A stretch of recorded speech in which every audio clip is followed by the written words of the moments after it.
Cette personne n'existe pas. Celle-ci non plus d'ailleurs. Et tout ce que vous voyez là, non plus. Tout a été écrit de toutes pièces par une intelligence artificielle, ou IA pour les intimes.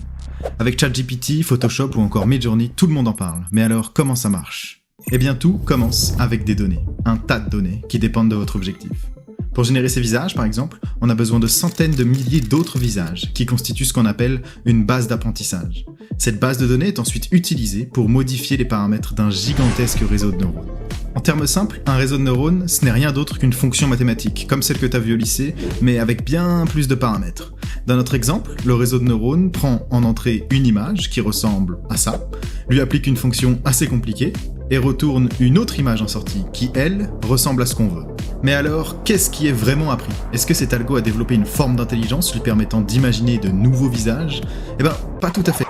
En réalité, ce qui se passe est bien moins mystique, et l'algorithme a simplement appris à générer des échantillons d'une distribution de probabilité. Alors attends, te barre pas tout de suite, on va faire simple.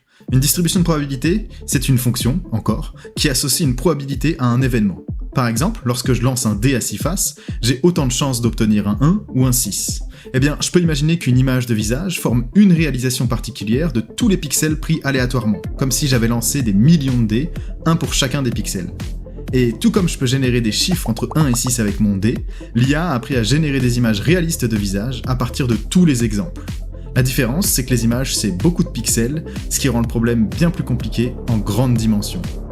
Cette tâche de générer des images à partir d'exemples, c'est ce qu'on appelle de l'échantillonnage, et ce n'est qu'une application parmi d'autres. On peut par exemple générer des sons, du texte et même des vidéos.